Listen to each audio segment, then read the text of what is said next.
Aruban authorities recreating the final moments before Robin Gardner disappeared, why they were using real actors on that beach.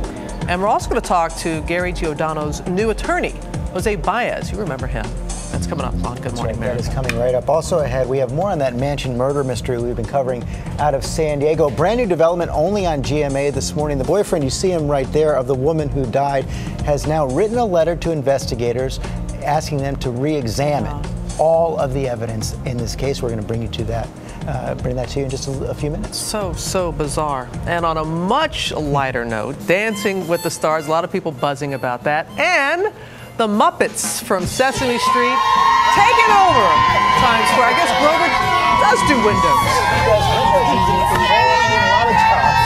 That is all coming up. We're going to have a lot of fun with Grover and the gang in just a few minutes, but we do begin with the latest on Robin Gardner. Of course, she disappeared in Aruba more than 6 weeks ago. Only one suspect, her travel companion Gary Giordano, is being investigated, and investigators spent yesterday afternoon reenacting their last moments together before Gardner went missing. We're going to talk to Giordano's new attorney, Jose Baez, in just a moment, but first, let's go to ABC's Matt Gutman in Aruba. Good morning, Matt.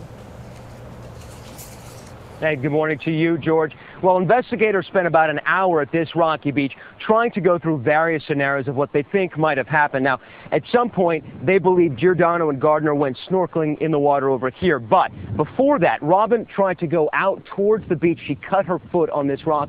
She goes back into the water anyway, and that's where the trail goes cold. Police recreated the key moments of Robin Gardner's disappearance Monday. The arrival, Gardner and Gary Giordano with snorkel gear, Giordano rushing for help. Using actors to play the roles of Gardner and Giordano, investigators tried to piece together what happened that day and whether Giordano committed a crime. Now, he claims he's innocent, that the current pulled Gardner out to sea. This isn't going to be the make or break issue in the case, but it's certainly a nice argument to have that according to our reenactment, there's no way his story makes sense. And the officers playing Giordano and Gardner were convincing stunt doubles. That dress, nearly identical to the one seen in this picture, obtained exclusively by ABC News. The hair, and Giordano, similar build, height, even the same type of shorts and shoes.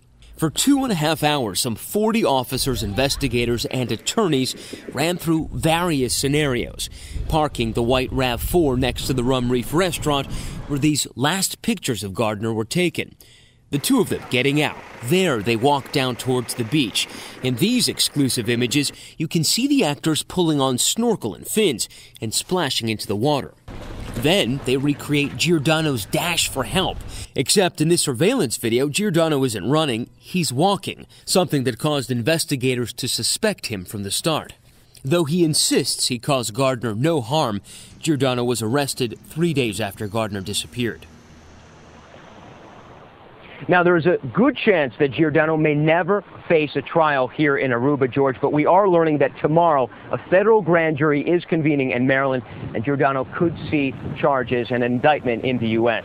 George. Okay, Matt, thanks. Let's hear what Giordano's team thinks about all this from his new attorney, Jose Baez. Many of you may remember that he successfully defended Casey Anthony. Good morning, Mr. Baez. Thanks for joining us today. Your client chose not to participate in that reenactment yesterday. What are you hearing from police about their findings? Well, we're against the reconstruction of the event, as they call it. I don't think there's any way of jumping into a time machine and going back and replicating exactly what occurred on that day. So, especially since the Solicitor General has come out and stated that they're doing this in order to shoot holes into his story. So we've been against that from the start.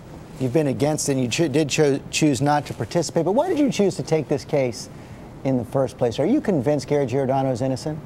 Absolutely. You know, this case, what's very unfortunate about this case are the political pressures due to the Natalie Holloway case that, unfortunately, Gary Giordano is now paying for. He had nothing to do with Ms. Holloway's disappearance. However, he's having to feel the after effects of the fact that the Arubian police and the prosecutor's office botched that case. They botched it. What kind of evidence have the Arubian police shared with you in this case? Well, what we have so far are just the general statements made by various witnesses. Gary has given a total of 16 different statements to law enforcement. I don't know how many different ways he can be asked certain questions, but they've asked him in many various different ways, and he's answered them, given the same answers each and every time. You know, the fact that sticks out to so many of us who are watching this case is that the fact that Gary Giordano took out a life insurance policy on Robin Gardner and tried to cash it in just after she disappeared. That raises a whole lot of questions, as you know. But you said for the first time yesterday, I had not heard this before, that Robin Gardner also took out a life insurance policy on Giordano. Is that true? Correct. What these are, they're not life insurance policies. They've been labeled as life insurance policies. What they are basically are travel insurance.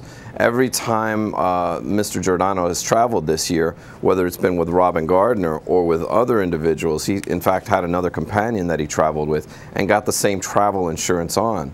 So what this covers is medical, dental, car rental, and a whole slew of other things, including accidental death. But you're saying on this trip, she also took out a life insurance policy or a travel insurance policy on him? Yes, the two of them had policies on each other. Now, of course, since Gary was paying for the trip, Gary was the beneficiary of Robin's policy. And oh, okay, that explains. So he was going to get the benefits either. Well, that's correct. So let's say something happened with the car rent, with his rental car. He would have, since he was paying for the trip, he would have to get the payout for the claim. So that's why both of them had insurance on each other. Okay, the next hearing is set for the end of October. Are you confident the Aruban authorities are going to have to set Gary Giordano free? You know, at this point, we're not certain about anything. Unfortunately, little is coming out of the prosecution camp. All we know is that there is no evidence, and everything that keeps getting turned over to the defense it's all smoke, no fire. Okay, Jose Baez, thanks very much for your time this morning. Thank you, George, for having me. And it's time now for the weather and Sam Champion.